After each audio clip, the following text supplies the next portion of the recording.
Hello and welcome to the Overthinking Christian Podcast. It's me again, the Overthinking Christian, and today we're going to talk about something that I haven't thought about in a very long time.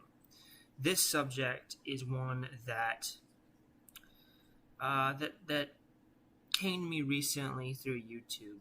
I was scrolling through YouTube. I'm subscribed to some science channels on YouTube, and I came across some videos, quote unquote, debunking young creationism. And this debate really between creationism and evolution really just it kind of pisses me off for a couple of reasons. You know, as I've gotten older, I have become less offended or less angry with someone's position and more angry with the intent behind their position, the reason that they have this position, or the ability of themselves to be able to create a good argument about their position. I love talking to people. I love debating. I love having debates, and I love learning. I love learning why people think the way that they do, and I think that if you really want to change someone's mind about something, you have to understand not just their argument, but why they believe what they believe.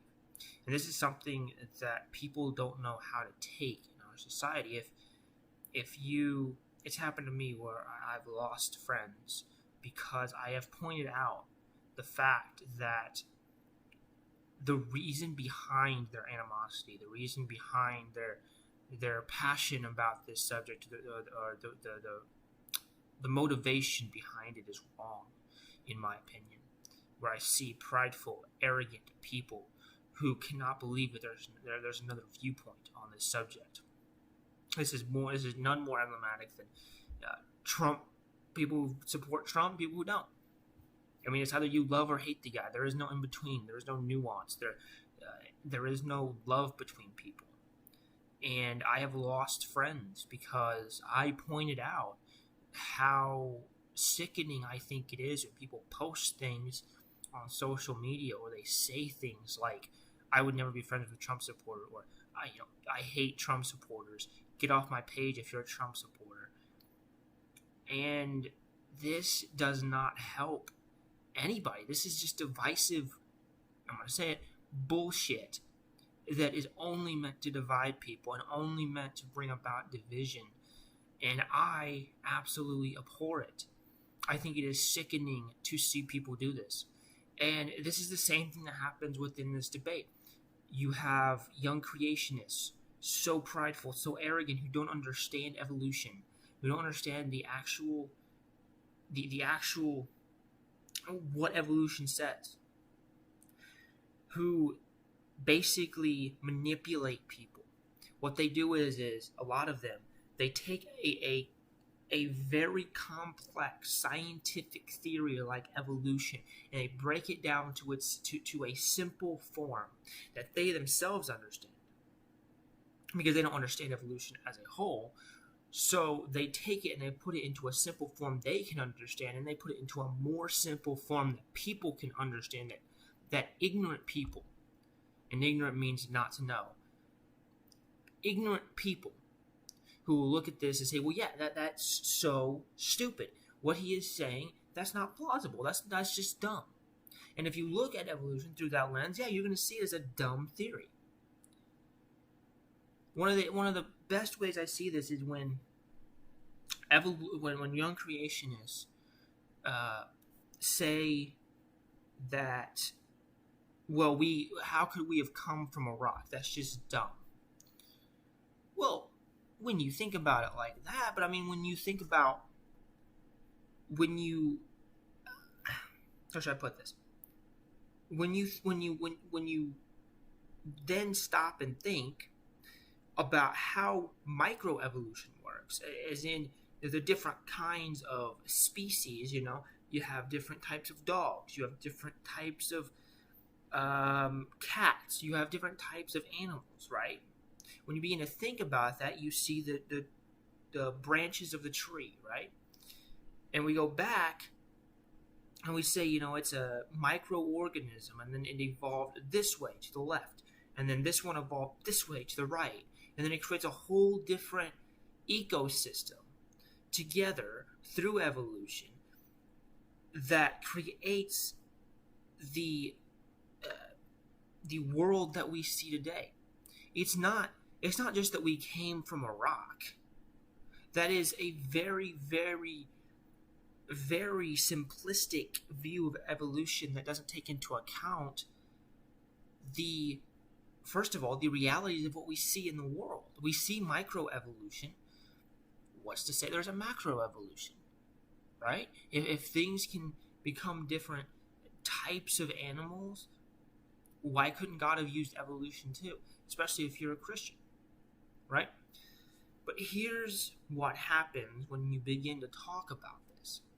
Anytime we begin to talk about this, we see a false dichotomy rise up between these two things.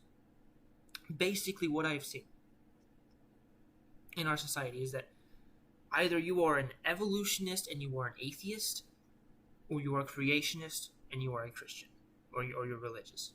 Now, in order to be a creationist, you probably need to be a theist. I mean, the entire concept relies on the literal interpretation of the Bible and a literal understanding of any sort of religious text.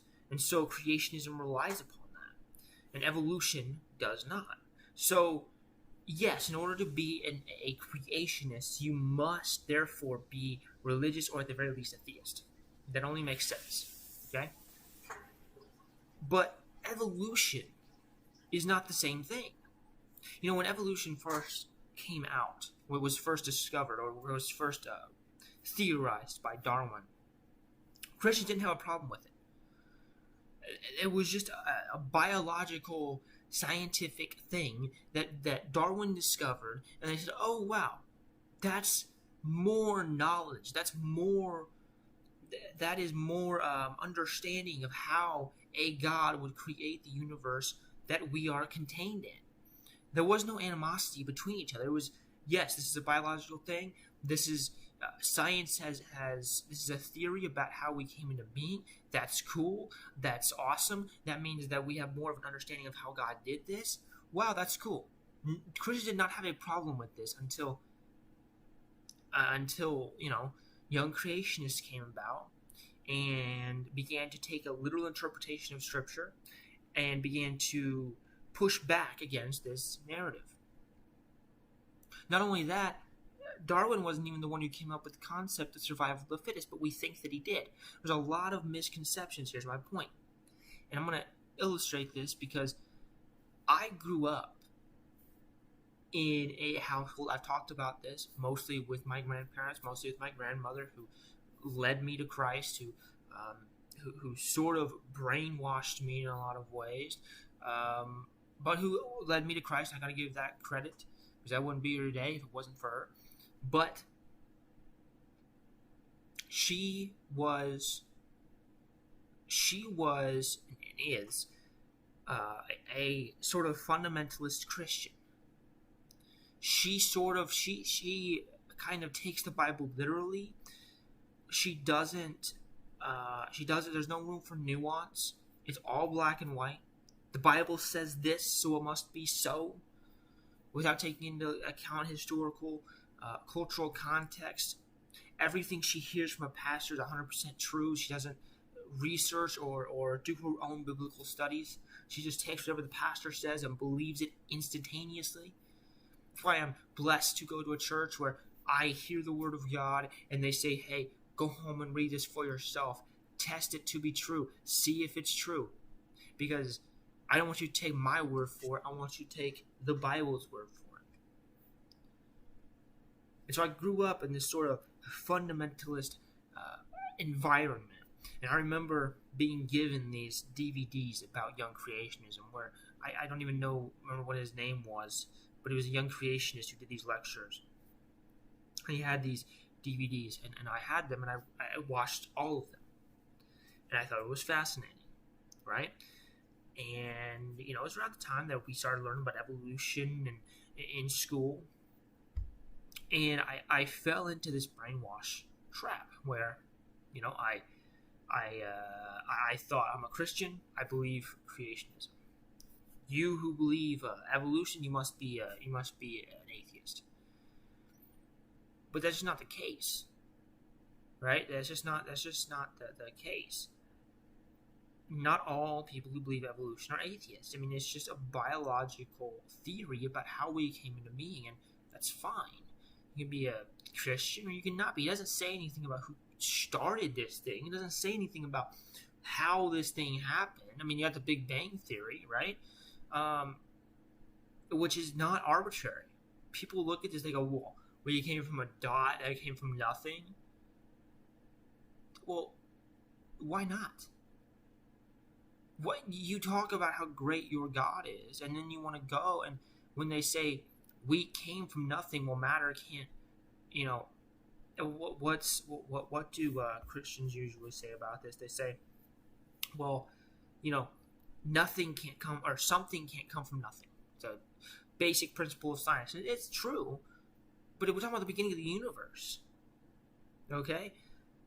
Why can't God create something out of nothing? Well, why not? Something I've never understood about Christians is, why can't God create something from nothing? He's God. And by the way, how do you know that God is even matter in the first place? I was talking to my good friend the other day, and one of the things he said, which I thought was so cool, that trying to understand God is like a one-dimensional being trying to understand a fifth-dimensional being. So why couldn't this fifth-dimensional being, who by the way might not even be matter in the first place, so we had to come from nothing in the first place, why couldn't that being start this whole thing from nothing? Why not? Is my question. He's God. He can do anything.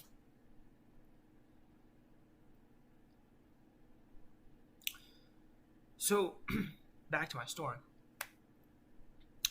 I watched all these DVDs and I fell into this trap of believing this sort of brainwashed idea that you cannot be a Christian and an evolutionist, and if you are an evolutionist, you're an atheist.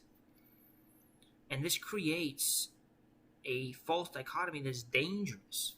Luckily, I got out of it because I went to college and I learned about what was important about my faith, and I learned what the foundational tenets of my faith were. I learned about the nuance of other people's opinions and what other people thought, and the varying degrees of interpretations of the literature of the Bible.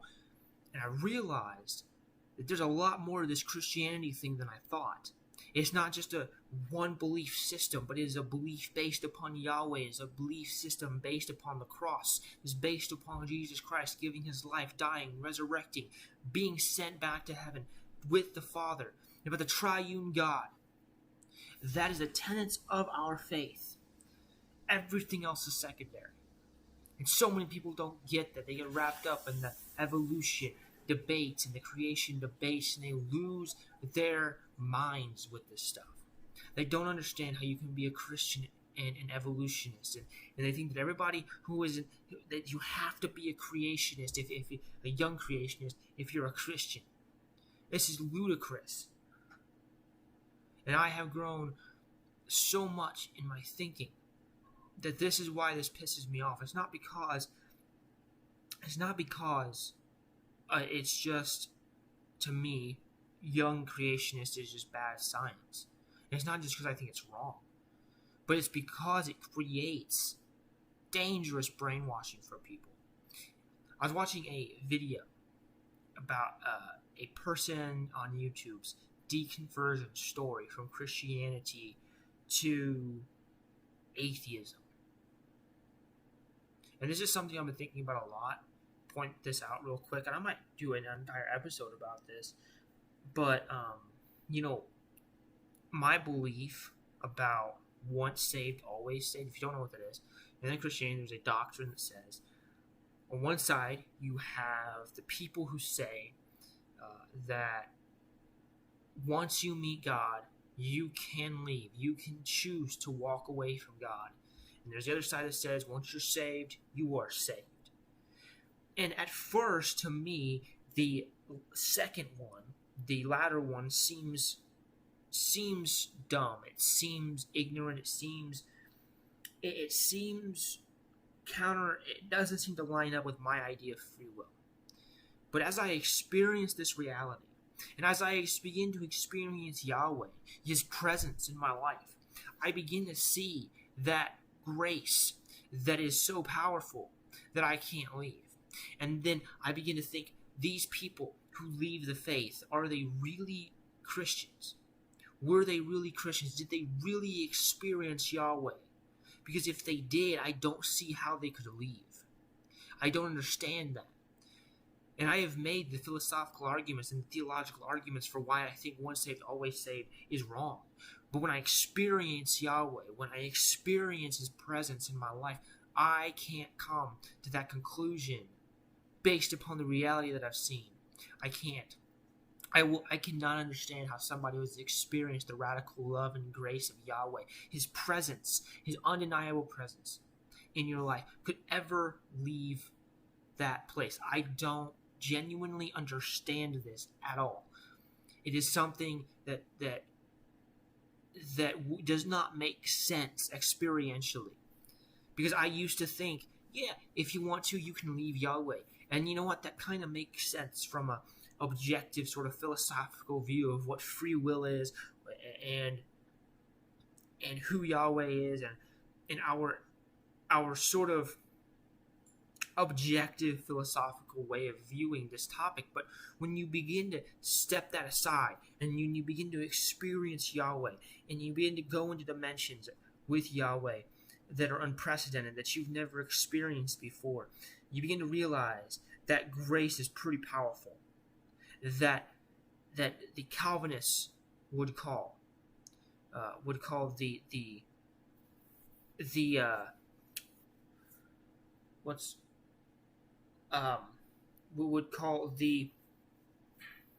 anyways, I forget what the word is, but it's a very powerful grace that you can't back away from, you can't get away from. That's what Calvinists believe. They believe in a grace that you cannot escape from.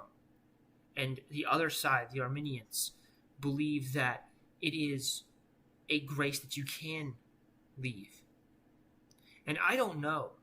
If you don't know, Calvinists believe basically in a God who knows everything, who predestines, who has a plan. Arminianists don't believe that. On the extreme side, you have people who believe that, this whole God having a plan is bullcrap, and it's just not true, and it's that God has no plan, that He doesn't have a plan for you. There's no predestination. Calvinists believe the opposite. And there's a spectrum for each person to where they land. And there's tenets of this if you want to look them up. I'm with them now. But the main one I want to talk about was this. That I don't see how somebody can experience Yahweh in a real, tangible way. In an experience that blows your mind, that you can't even imagine, you can't even wrap your head around when you look up at this 5-dimensional being as a 1-dimensional dot. And you can't even fathom how it's possible to experience this being in this way. And when you've experienced Yahweh like that, I don't know how you can escape that. I don't know how you can leave that. And so right now I'm in this weird place where I'm trying to reconcile these two things and figure out where I line up, because I don't know. My mind wants to say, of course you can leave. It's free will, but my experiences on this planet tell me that there's no way I could leave Yahweh. So I don't know how anyone who has actually experienced Yahweh and who is a real Christian could ever leave Yahweh. I don't see it.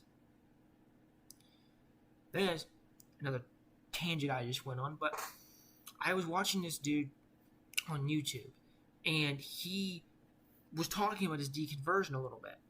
And what struck me as the most as egregious about this was that he grew up much like me.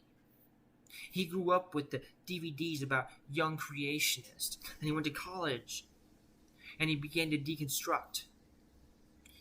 And when he deconstructed, what struck to me, what really got me, was the fact that this dude, first of all, he claimed to be a Christian, right, all this time. And now, he is saying he's not. And why is he saying that? It starts with him realizing that young creationism might not be true. And that's not the end of his deconversion story. After he discovered that young creationist wasn't true, it shook his faith, but he says that he was still a Christian, he still believed. But then he took other classes about statistics, and he took other classes, and all this information turned him into, at the very least, agnostic or an atheist. And this drives me crazy, because if he would have been taught a nuanced look at the biblical principles, if he would have been taught a free, if he would have, let me put this a good way, if he would have been raised up in a free thinking environment where he was able to discover his faith and what he believed in a tangible way, we wouldn't have people going to college becoming atheists. We wouldn't have it. Now, do I think that he was saved? That he was actually saved?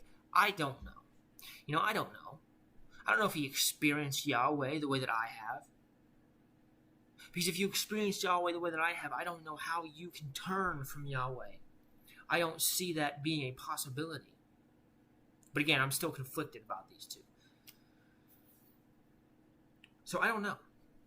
But what I do know is, he grew up in a Christian environment. He goes to college and he realizes that the young creationist in his mind is not true.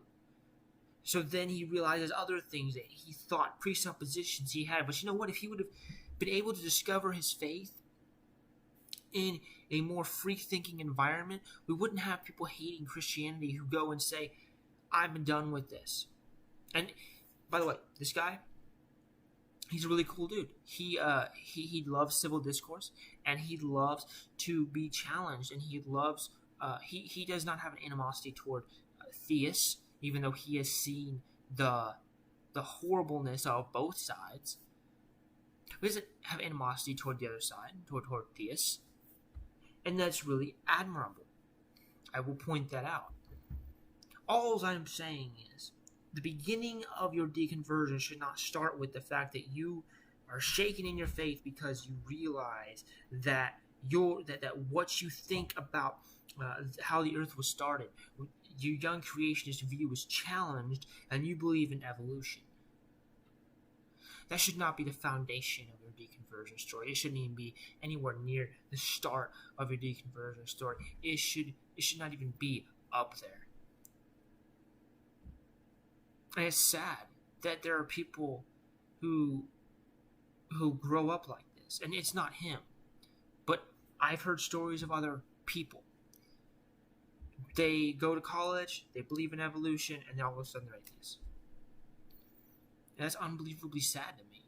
That number one, that they grew up in a place where Yahweh was so insignificant as to let them believe that he was so small as to be able to fit inside the box that they thought they could contain him in. Unbelievable.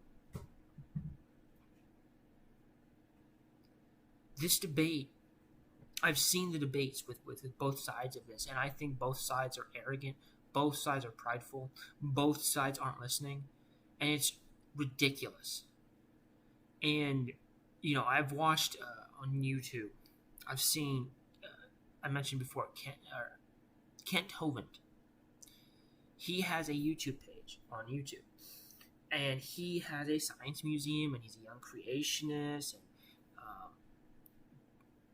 and he's one of these people who take this complex scientific theory, break it down into simple terms that they themselves can understand, then break it down into even simpler terms that everyday people can understand, so that he can make it seem absurd to think of evolution as being true. And I've seen debates with this dude, and what I find so amazing is that he has such a hatred towards atheists. He has such a visceral hatred towards these people. It's unreal. He's not listening. He's not trying to convert. He's trying to win an argument. And that right there is emblematic of people that piss me off beyond anything that I hate. It's not that the fact that you're a young creationist. It's the fact that you are so prideful, so arrogant, and so brainwashed as to think that they're your enemy. Because they're not your enemy.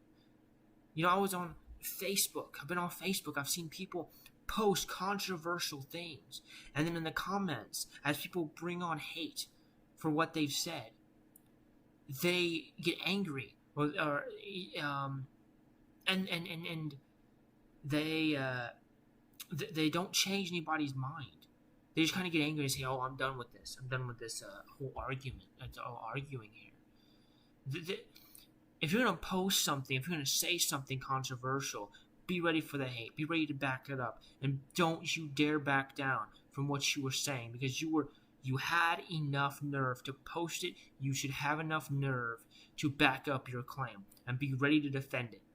That's what we're called to do. In the Bible, it says, be ready to have a good defense for your faith. And don't back down. I'm not asking young creationists to back down. I'm not asking evolutionists to back down. What I'm asking for is civil discourse and to listen to each other, because you're not listening. What you're doing is fueling divisiveness. You're fueling a culture of divisiveness and brainwashing of people who will go to college, realize that a lot of the presuppositions they had about Christianity or about a young creationist is wrong, and who their faith will be shaken because of an arbitrary thing that is utterly arbitrary to Christianity, because they don't understand that the foundation of their faith wasn't laid down on creationism. It was laid down on the cross 2,000 years ago. That is the basis of our faith. That is the foundation of our faith, and that is the point at which that is the most important thing about our faith, is that we believe in the triune God, and we believe in a Christ who came down, died on a cross, was resurrected, and was raised again. Everything else is secondary. Everything else is arbitrary.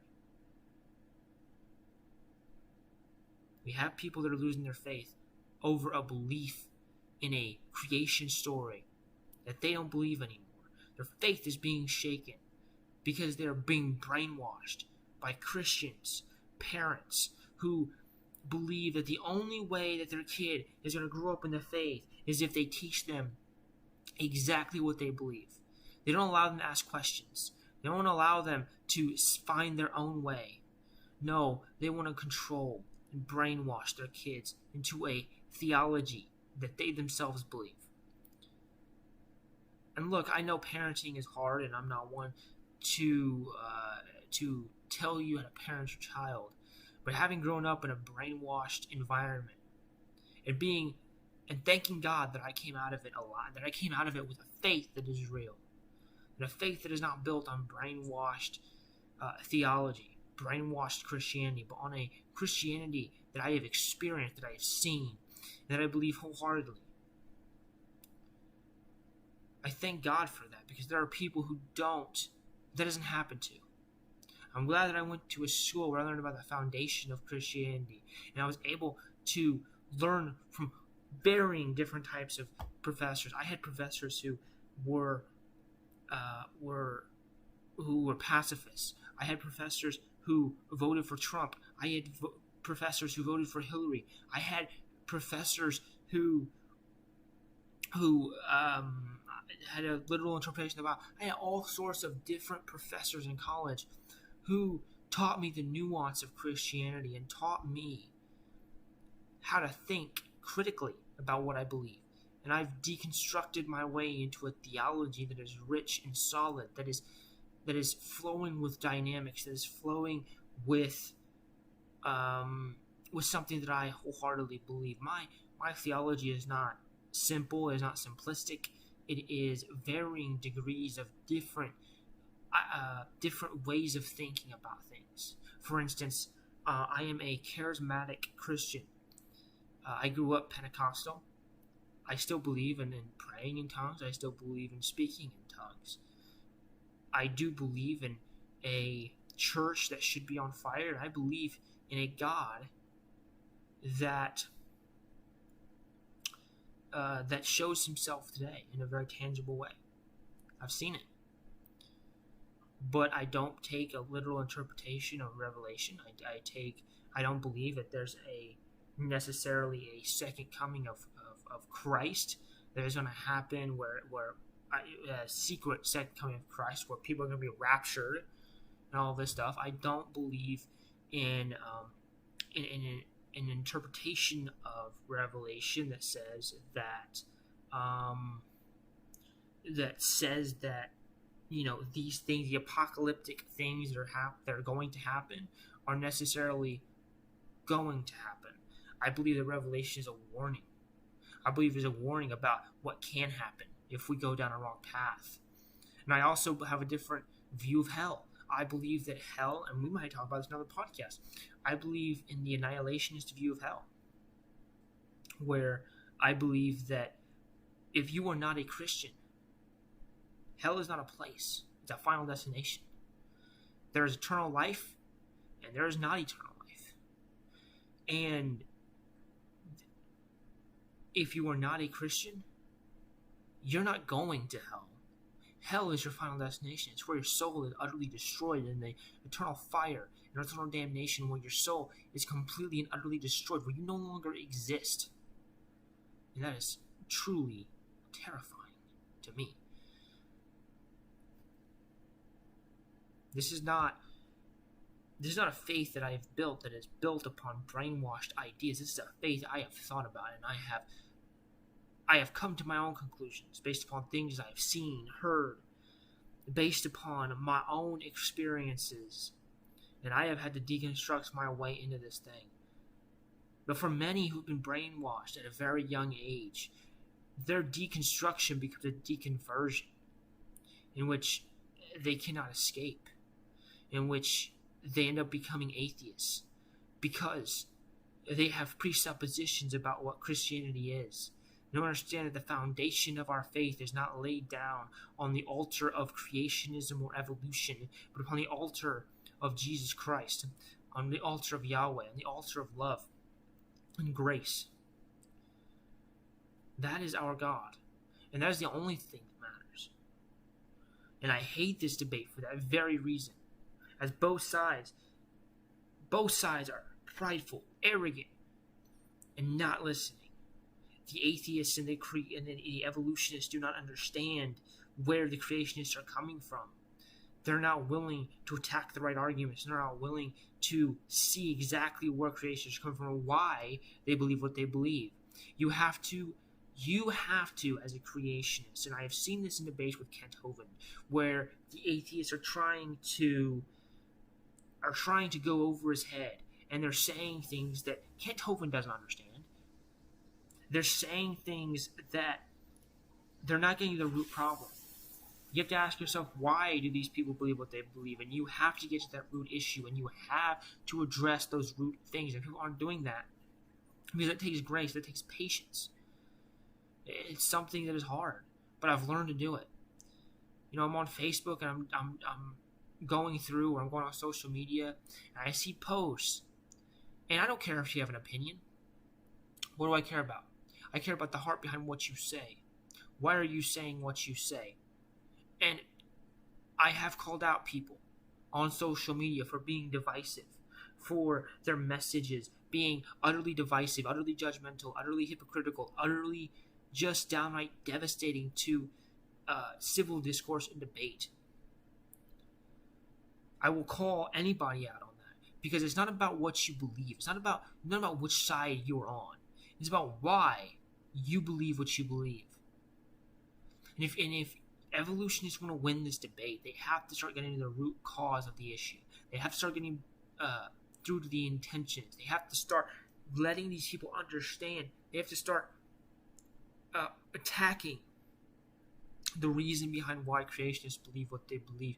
And creationists,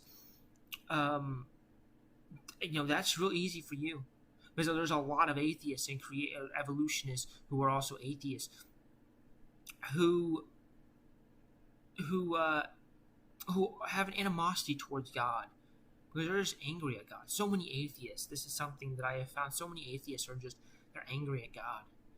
And they are just utterly angry at God. And what I have found really interesting as I've been thinking about this, I posted about this on Facebook, was, God is offensive to the world, to our flesh, to me. Hell, to me, he's offensive. Why? And there's two reasons for that. There's two reasons. For me, it's because of his unending, radical, unchanging love for every single person on this planet. Meaning, there can be a person who absolutely is the most despicable person on the planet, who is the most evil person on the planet, who can come to know Christ and be set free and be redeemed and liberated out of bondage. And that's offensive. Because in our world, we see murderers, rapists, all these horrible people, and we think they deserve the worst punishment of all. And God, through his unending grace and unfathomable love, saved those people from a wretched punishment or a wretched non-existence in hell. And that, to my flesh and to the world, is a radical love that is offensive. But then you have people on the opposite side who say, well, how could God send people to hell?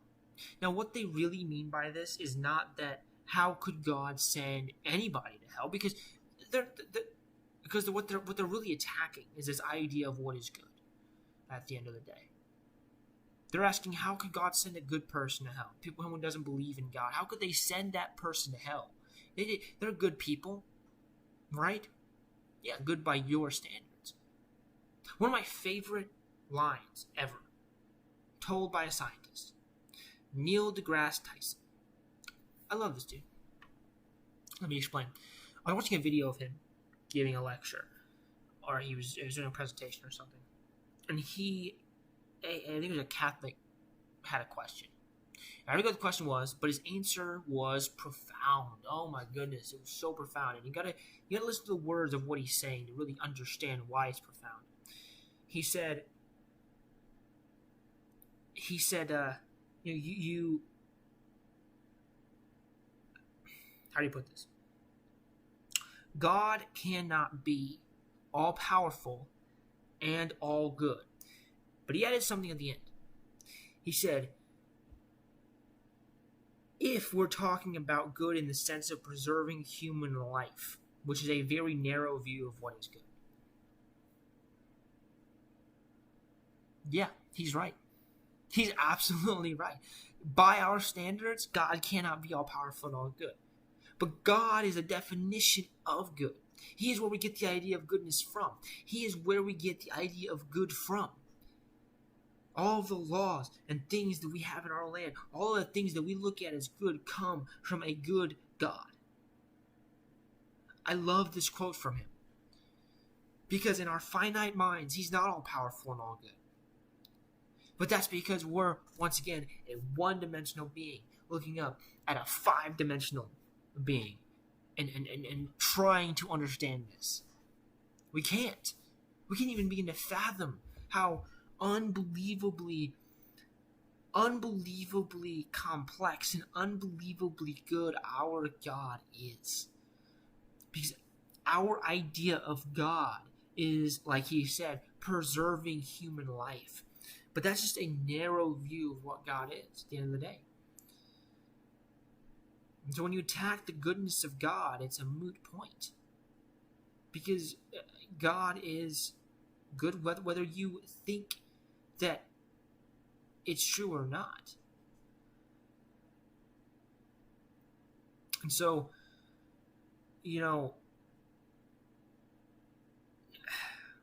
I guess where I want to land this plane, I'm not really too sure. I've gone really all over the place. But all of that to say, our God is so much more than we could ever imagine. And what happens is we grow up in a household where we put God in a box, where Yahweh is so insignificant and so small, as we put in the box of creationism. And that's sad to me. We don't let our kids think for themselves because we're afraid. We're afraid. We're afraid that they'll leave. We're afraid that they'll drift off. But what if they just find a deeper faith?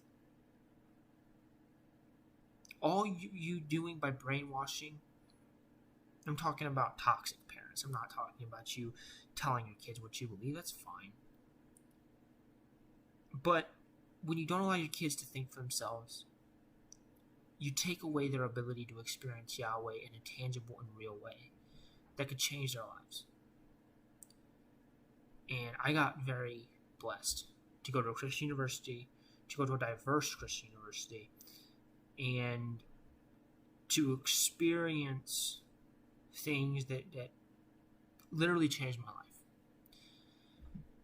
And I ended up leaving after 2 years, and I've continued to learn, and I've continued to grow my faith, and I've continued to stand by my faith in the midst of absolute uncertainty and absolute darkness and absolute pain and absolute hard-hitting moments in my life. I have withstood it all, and I'm still here with Yahweh, and He is with me, and He's held on to me through everything.